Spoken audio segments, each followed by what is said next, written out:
आज बिहानै म जाँदैछु उठेर घरदेखि चाहिँ यही गाडीमा चढेर घोराई बजारमा देख्न सक्नुहुन्छ है।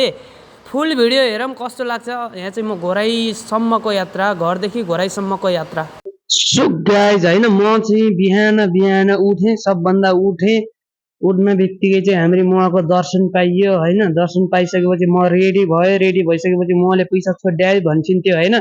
नास्ता पानी खाने घरमा चाहिँ खर्च छैन भनेर मैले चाहिँ मुवालाई 1000 रुपियाँ दिएँ। मुवा पनि होइन कसेर लाउँदै हैसिन्थ्यो, खुसी भइसक्यो मुवा पनि। अनि म पनि रेडी भएँ। मुवालाई सोधेँ मुई हजुर गइसिन्छ भनेर। मुवाले पनि जाने काम त छ भन्छु। अनि मैले पनि हिँड्छु नि त भने होइन। चट्ट पारेर आज चाहिँ अनि मुवा अब एक्लै बस्दिन्छ यो ठाउँमा। म चाहिँ गइहाल्छु। बिहान पनि चप्पल उल्टो परेको छ यार। सो भित्र आज रातभरि चार्जर नलागेर दिमाग खराब भएको छ यार। यता छ, म चाहिँ यता छु। हाम्रोमा पर गइसकेको छ अहिले। गएर फेरि किन कस्तो चिसो भइरहेछ होइन। समथिङ 4-5 दिन बस्यो, खाइयो पियो। अब चाहिँ माथि यहाँभन्दा माथि गाडी लाग्छ, त्यहाँबाट चाहिँ गाडी चढेर जान्छु फाइनल्ली। अनि त्यसपछि चाहिँ बिहान चिसो मौसम थियो। हाम्रो घरलाई पनि बिदाई गरेर लागेँ म माथि जान बित्तिकै त घाम कस्तो मजाको लाग्यो कि होइन। ओम नमः शिवाय, ओम नमः शिवाय, ओम सूर्यनारायण। म चाहिँ टक्क बिहान 6 बजे आज 6:30 भयो। टक्क घामको दर्शन चाहिँ पाइहालेँ। टक्क देख्न सकिन्छ यता। अनि अब चाहिँ गाडी आउने समथिङ तयारीमै छ। कहाँ पुग्यो? अब चाहिँ 6:30 बजे आइपुग्छु भनेको छ। अब चाहिँ गाडी आइपुग्न लाग्छ। सो गाडी आयो भने चाहिँ गाडी चढेर अब चाहिँ लाग्ने हो। सो गाई जाडो किन भयो भनेको थिएँ। ट्याक्क पारी चाहिँ हिउँ परेको रहेछ, खतरा हिउँ परेको छ कि पारी। बल्ल बल्ल गाडी देखिरहेको छ होइन। हामी चाहिँ फेरि टक्क यता छौँ टक्क पारेर होइन। गाइज म चाहिँ जाँदैछु अहिले चाहिँ ठाउँतिर। गाडी चाहिँ ऊ छ। त्यति गर्दा गाडी पनि टपक्क पारेबाट आइपुग्यो। म पनि खुसी भएँ। अनि त्यसपछि चाहिँ एकदम सो फेरि त्यही त रिस उठ्छ नि त। अनि त्यस्तै गर्न लागि त ढिलो गर्छ त। खुरु आउने हो कि होइन गाडी भन्ने चिज। सो देख्न सकिन्छ बाँकी चाहिँ होइन। अब चाहिँ हामी निस्किने तयारीमा छौँ समथिङ। अब चाहिँ यो बाटो भएर फार्ला भएर टक्क निस्किने हो। गाइसहरू मलाई अगाडि बस्ने ठाउँ छैन क्या?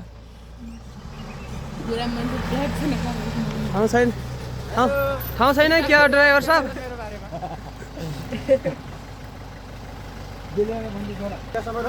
सामान हाल्छ केटा? यो हाल्न है तेरो मा दाइले गराउँछ यार। सो गाइस त्यति गर्दा गाडी पनि आइसक्यो। अनि म पनि गाडीमा चक्क लागेर बसेँ होइन। गाडी अगाडि बस्ने भनेर त अगाडि अट्टिँदैन भन्न पछाडि पठाउँछ कि डरे। ठिकै छ त भिडियो बनाउनु पर्छ भनेर म पनि थोरै पछाडि बसेँ होइन। अनि अगाडि बस्या भए अगाडिको भ्यूहरू देखाएर भिडियो गराउने भनेको थिएँ। अनि बस्न पाएको थिइनँ फेरि। अब चाहिँ अगाडिको भ्यू चाहिँ यस्तो छ होइन। अब चाहिँ गाडी चलिसकेको छ। हाम्रो चाहिँ घरलाई बिदाई गरेर 4 बाजेर चाहिँ हामी अगाडि बढिराखेका छौँ। अब अगाडि बढ्ने क्रममा चाहिँ हाम्रो देखिन्छ टक्क यस्तो बिहानको दृश्य चाहिँ क्या बवाल देखिरहेछ। अनि तल पुगेर चाहिँ हाम्रो केटाहरूसँग एकछिन गफसफ भयो होइन। एकछिन गफगाफ गऱ्यौँ। यो चाहिँ मौलिखाली भन्ने ठाउँ हो होइन। एकछिन गफसफ यहाँ भएसँगै हामी चाहिँ लाग्यौँ यहाँदेखि चाहिँ एकदम रमाइलो यात्रा गर्दै अगाडितिर होइन। यो चाहिँ हाम्रो मौलिखालीको दृश्य होइन। केटाहरूसँग हाँस्दै रमाउँदै होइन मस्तसित होइन। यो चाहिँ हाम्रो भाइ हो होइन। यसको कुरा सुनौँ है एकछिन। अनि त्यहाँबाट त हाम्रो बेबी सिटहरू हुन्छ। बेबी सिट सो बल्ल बल्ल फार्ला क्रस गरेर माथि मल हाल्ने नजिक आइसकेपछि चाहिँ हाम्रो भेटियो। हाम्रो कच्ची रोड सकिएर चाहिँ अब चाहिँ हाम्रो लाग्यो यहाँबाट पक्की रोड लागे सँगसँगै अब चाहिँ हाम्रो सायद अब घोराईसम्मको यात्राभरिमा नै चाहिँ अब हामीले पक्की रोड नै पाउनेछौँ। रोड चाहिँ एकदम बवाल छ। केटाहरूले रमाइलो गरिरहेछन् होइन। त्यति गर्दा हामी पनि लाग्यौँ अगाडितिर। अगाडि लागेको त ठ्याक्कै सल्यानको सबैभन्दा ठुलो लेक कुमाङ लेक ठ्याक्कै भेटिहाल्यो। अनि कुमाङ लेक भेटिए सँगसँगै मैले पनि जुम गरेर थोरै दृश्य देखाएँ होइन। हाम्रो ड्राइभरले चाहिँ गाडी चलाइरहेछन्। बाट हाम्रो चाहिँ कुमाङ लेक हेर्दै घाम लागिरहेको थियो। बिहान यस्तो दामी दृश्य देखिरहेको थियो होइन। यो चाहिँ चोरपानीबाट देखिएको दृश्य हो। एकदम दामी देखिन्छ समथिङ। हामी पनि अब चोरपानी प्रस्थान गरिसकेका छन्। यो अगाडि देखिने दृश्य चाहिँ हाम्रो यो चोरपानीको हो होइन, चोरपानी हो। यो चाहिँ एकछिन यहाँ अडिएर लाग्यौँ, फेरि हामी अगाडितिर लाग्दाखेरि चाहिँ दृश्य चाहिँ यस्तो बवाल छ होइन। उत्तिसहरू छन्, सल्लाहको रुखहरू छन्, अगाडि सडक पनि एकदम दामी छ।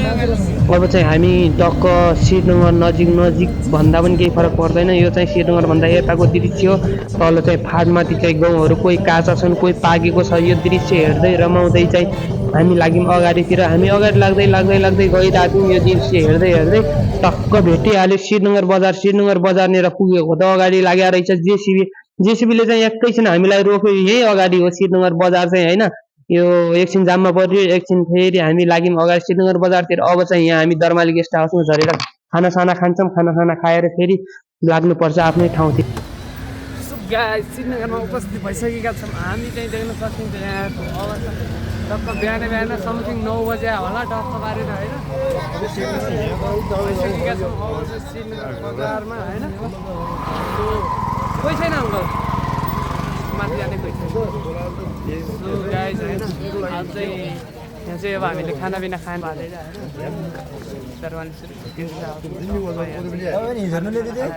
पहिला चाहिँ म चार्जर हालिदिन्छु। खै ढोका लगा त बाबु। सो गाइज म चाहिँ अहिले श्रीनगर बजारमा देख्न सकिन्छ यहाँको भ्यू चाहिँ। हामी जाने गाडी चाहिँ यो हो होइन, चट्ट परेर यो चाहिँ श्रीनगर बजार भातसात खाइयो यहाँ आएर होइन। सो अनि अब चाहिँ तुलसीपुरतिर लाग्नुपर्छ होइन। 11 बज्न लागिसक्यो होला होइन। अब चाहिँ चट्ट पारेर गाडीमा जानु पर्यो। सो कस्तो हुन्छ हेर्दै गरौँ होइन। सो गाइस त्यति गर्दै म पनि गाडीभित्र गएँ, टक्क पारेर बसिहालेँ। श्रीनगर भातसात खाएर हामी अगाडि लाग्यौँ। अगाडि हिँड्दै चाहिँ हामी कपुरकोट पुग्यौँ। कपुरकोटको दृश्य चाहिँ यस्तो छ होइन। कपुरकोटमा अहिले चाहिँ रोडको थोरै सुधार भएको छ होइन।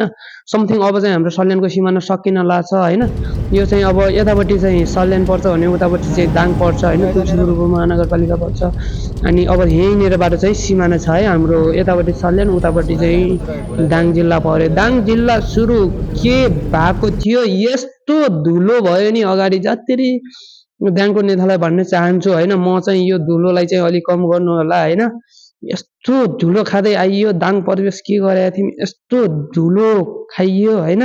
त्यति धुलो खाँदै हामी चाहिँ बिस्तारै आइपुग्यौँ तुलसीपुर। सो गाइज भर्खर उपस्थित भइसकेका छौँ हामी होइन। भाइले सामान रोकेछ है। अब म भिडियो गाइज तुलसीपुर जाने गाडीमा चाहिँ तुलसीपुर आइपुगेर चाहिँ अब चाहिँ म यो घोराइ जाने गाडीमा चाहिँ जान लाग्छु यो गाडीमा चाहिँ होइन। अब चाहिँ यात्रा घोराइतिरको हुनेछ मेरो चाहिँ। त्यहाँबाट चाहिँ चढेँ म तुलसीपुर सल्यान रोडदेखि चाहिँ चढ्यो घोराइ जाने गाडीमा। सो गाइज फाइनल्ली घोराइमा भइसकेको छु म फेरि आज चाहिँ होइन। यस्तो गर्मी बढिरहेछ। सो देख्न सकिन्छ। अब आजको भिडियो कस्तो लाग्यो सबैजना हेर्दै गर्नु होला होइन। बाँकी भिडियोहरू आउने नै छ।